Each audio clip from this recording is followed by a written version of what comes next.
ചെമ്പനീർപ്പൂവ് നമ്മുടെ അച്ഛൻ നമ്മുടെ രവീന്ദ്രൻ അപകടപ്പെടുന്ന ഒരു നിമിഷങ്ങളോ അല്ലെങ്കിൽ സൂചനകൾ തന്നെയാട്ടോ ഇന്നത്തെ ഒരു പ്രൊമോയിൽ കാണുവാൻ സാധിക്കുന്നത്. അതിന് പിന്നാലെ സച്ചിയെയും വകവരുത്താൻ ഒരുങ്ങുകയാണ് പുതിയൊരു ശത്രു. അതേ പ്രേക്ഷകർ നമ്മുടെ സച്ചി നമ്മുടെ രേവതി അന്വേഷിച്ച് വീട്ടിൽ പോകുന്നുണ്ട്. അപ്പൊ രേവതിയും അമ്മയും അവിടെ ഇല്ലല്ലോ, ക്ഷേത്രത്തിൽ അവർ ശയനപ്രദക്ഷിണവും അത് കഴിഞ്ഞ് ഒരു എന്താ പറയുക ദൈവമാതയും കാണാനൊക്കെ പോകുകയാണ്. ആ ഒരു നിമിഷമാണ് നമ്മുടെ സച്ചി രേവതി അന്വേഷിച്ച് വീട്ടിൽ ചെല്ലുന്നത് നമ്മുടെ ആധാരത്തിന് വേണ്ടി. അപ്പോൾ വീടൊക്കെ പൂട്ടിയിട്ടിരിക്കുന്നത് കാണും. പിന്നെ രേവതി എവിടെ ചെന്ന് അന്വേഷിക്കുമെന്ന് അറിയാതെ ക്ഷേത്രത്തിലേക്ക് പോകുന്നുണ്ട്. പക്ഷേ ക്ഷേത്രത്തിൽ ചെല്ലുമ്പോൾ നമ്മുടെ രേവതിയും അമ്മയും ഒക്കെ വേറെ എന്താ ദൈവമാതിനെ കാണാൻ വേണ്ടി അങ്ങോട്ട് പോയിട്ടുണ്ടാവും. അങ്ങനെ ഇവർ പരസ്പരം കാണുന്നതേ ഇല്ലാട്ടോ. അപ്പൊ നമ്മുടെ സച്ചിക്ക് ആകെ ദേഷ്യം, എവിടെ നിന്ന് പൈസ സംഘടിപ്പിക്കും.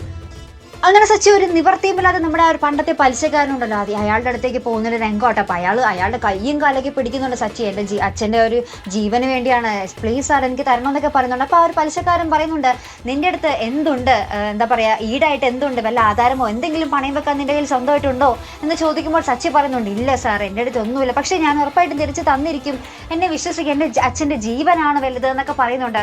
അപ്പോഴത്തേക്കും നിന്റെ ആ ഒരു പലിശക്കാരൻ പറയുന്നുണ്ട്, നീ പൈസയും കൊണ്ട് അങ്ങോട്ട് പോകും, നിന്റെ അച്ഛൻ്റെ ജീവൻ പോയാൽ പിന്നെ നീ ഇങ്ങോട്ട് തിരിച്ചു വരുമോ എന്നൊക്കെ പറയുന്നുണ്ട്. അപ്പൊ നമ്മുടെ പലിശക്കാരനെ കൊടുത്തിട്ട് അടിക്കുന്ന ദൃശ്യങ്ങൾ തന്നെയാണ് നമുക്ക് കാണുവാൻ സാധിക്കുന്നത്. ലാസ്റ്റ് നമ്മുടെ പലിശക്കാരൻ എന്നാ നിനക്ക് ഞാൻ പൈസ തന്നേക്കാം എന്ന് പറയുന്നുണ്ട്. അപ്പൊ സച്ചി പറയുന്നുണ്ട്, വേണ്ട എനിക്ക് നിങ്ങളുടെ പൈസ വേണ്ട എന്നിങ്ങനെ അറുത്തു മുറിച്ച് പറയുന്നുണ്ട്. അതിനുശേഷം ഉണ്ടല്ലോ നമ്മുടെ സച്ചി ഇങ്ങനെ പോയതിന് പിന്നാലെ നമ്മുടെ പലിശക്കാരൻ പറയുന്നുണ്ട്, അവനിട്ടുള്ള മറുപടി ഞാൻ കൊടുത്തോളാം എന്ന് പറയുന്നുണ്ട്. അപ്പൊ എന്തോ സച്ചിക്ക് വീണ്ടും വലിയ അപകടം വരാൻ തന്നെയാണ് സാധ്യത. ഈ ഒരു പലിശക്കാരൻ എന്തായിരിക്കും ചെയ്യാൻ പോകുന്നത്, കുറെ ഗുണ്ടകളിടിച്ച് തല്ലിക്കാനും അല്ലെങ്കിൽ എന്തൊക്കെ ചെയ്ത് കളയാനും പോലും മടിക്കില്ല അല്ലെ. അങ്ങനത്തെ ആൾക്കാരാണ് ഈ പലിശക്കാരെന്ന് പറയുന്നത് അല്ലെ.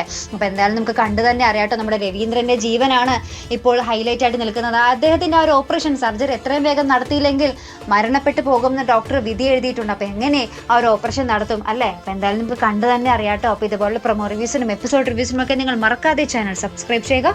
അടുത്തൊരു വീഡിയോ വരുന്നത് വരയ്ക്കും ഗുഡ് ബൈ.